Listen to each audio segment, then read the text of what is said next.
Welcome to freeastroclass.com. આજે આપણે જોડિયેકનું તત્વ પ્રમાણે ક્લાસિફિકેશન વર્ગીકરણ કેવી રીતે થાય છે તે સમજીશું. Classification of sign of zodiac based on elements. મનુષ્ય કહેવાય છે કે પાંચ તત્વોનો બનેલું છે. તો પાંચ તત્વ કયા? તો કોઈ માણસ મરણ પામે તો એમ કહીએ કે પંચ મહાભૂતમાં પંચ તત્વમાં વિલીન થઈ ગયો. અને બીજી રીતે જોઈએ તો આ પૃથ્વી ઉપર આ દુનિયામાં પાંચ તત્વની બહાર કશું જ નથી. ન તો કોઈ સંશોધન થઈ શકે, ન એનું કોઈ ઇનોવેશન ઇન્વેન્શન શક્ય છે. બ્રોડ આસ્પેક્ટમાં લેતા આખી દુનિયા પાંચ તત્વોની અંદર સમાઈ ગઈ છે. તો પાંચ તત્વ છે: અગ્નિ તત્વ, ફાયર એલિમેન્ટ; પૃથ્વી તત્વ, અર્થ એલિમેન્ટ; વાયુ તત્વ, એર એલિમેન્ટ; અને જળ તત્વ, વોટર એલિમેન્ટ. હવે સવાલ એવો થાય કે આ ચાર તત્વ છે, પાંચમું તત્વ કયું? તો પાંચમું તત્વ આકાશ તત્વ છે. આકાશ તત્વ એ દરેક તત્વની અંદર સમાયેલું છે. આકાશ તત્વ અગ્નિ તત્વમાં પણ છે, પૃથ્વી તત્વમાં છે, વાયુ તત્વ અને જળ તત્વમાં છે. એટલે જે વસ્તુ કોમન છે, જે વસ્તુ સર્વસામાન્ય દરેક તત્વની અંદર રહેલી છે, એને એક કોમન ફેક્ટરની રીતે બહાર કાઢી લીધું. એટલે આપણે એસ્ટ્રોલોજીની અંદર ચાર તત્વનો અભ્યાસ રહે. એટલે આઈ રિપીટ, જોડિયેક ક્રાંતિવૃત્તનું જે ચક્ર આપણે આગળ સમજ્યા, જે જોડિયેક છે એ જોડિયેકના 12 ડિવિઝન 12 ભાગ પડે છે. એક ભાગને આપણે રાશિ કહીએ છીએ, સાઇન ઓફ ધી જોડિયેક. અને એની ડિગ્રી પણ સમજ્યા કે ભાઈ જોડિયેક સર્કલ 360 ડિગ્રીનું છે. તો 360 ના 12 ડિવિઝન થશે એટલે 30 ડિગ્રીની એક રાશિ, 30 અંશની એક રાશિ આવશે.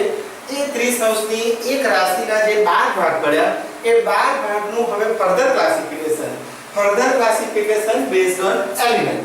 તો પહેલો પોઈન્ટ હતો અગ્નિ તત્વ. અગ્નિ તત્વની અંદર રાશિ ચક્રની 3 રાશિ, દરેકની અંદર 3 રાશિ આવશે. સો 4 * 3 12. અગ્નિ તત્વની અંદર રાશિ આવશે મેષ, સિંહ અને ધન. મેષ, સિંહ અને ધન આ 3 રાશિ એ અગ્નિ તત્વની રાશિ ગણાશે. મેષ, આઈ રિપીટ, સિંહ અને ધન કયા તત્વની રાશિ છે? આ આગળ જતા આપણને તત્વનો અભ્યાસ પ્રિડિક્શન્સની અંદર આ બે છે. કુંડલીને સમજવામાં, જાતકને સમજવામાં, એના પ્રશ્ન સમજવામાં આ બહુ જરૂરી છે. પૃથ્વી તત્વ. પૃથ્વી તત્વની અંદર રાશિ આવશે વૃષભ, કન્યા, મકર. વૃષભ, કન્યા, મકર પૃથ્વી તત્વની રાશિ થશે. વાયુ તત્વની રાશિ આવશે મિથુન, તુલા, કુંભ. મિથુન, તુલા, કુંભ એરી એલિમેન્ટ વાયુ તત્વની રાશિ. અને છેલ્લે જળ તત્વની રાશિ.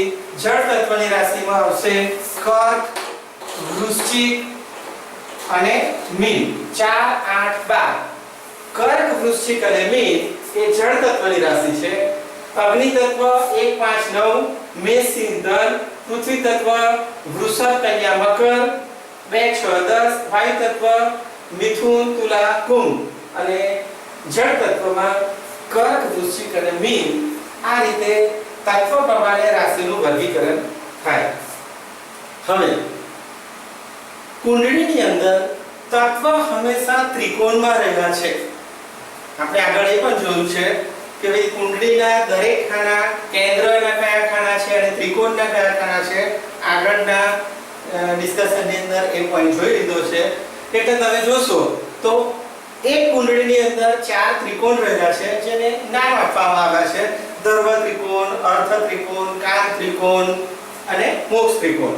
આપણો પોઈન્ટ એ છે ધારો કે ત્રિકોણ એટલે 1, 5, 9 અગ્નિ તત્વ. આ પ્રથમ ત્રિકોણ. પ્રથમ ત્રિકોણની અંદર સિંહ, ધન અને મેષ. એટલે આ એક ત્રિકોણ થયો. આવી રીતે દરેક ત્રિકોણની અંદર એ તત્વની જ રાશિ હોય. બીજો ત્રિકોણ થશે વૃષભ,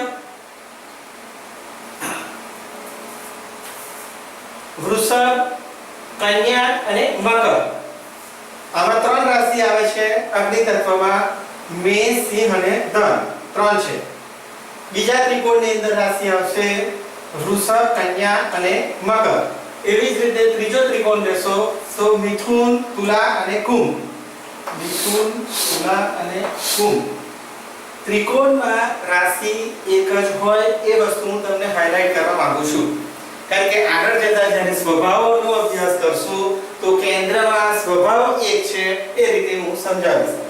એટલે ધારો કે 4, 8, 12 તો આ પણ એક ચોથો ત્રિકોણ બનશે, કર્ક, વૃશ્ચિક અને મીન, મોક્ષ ત્રિકોણ એનું નામ છે.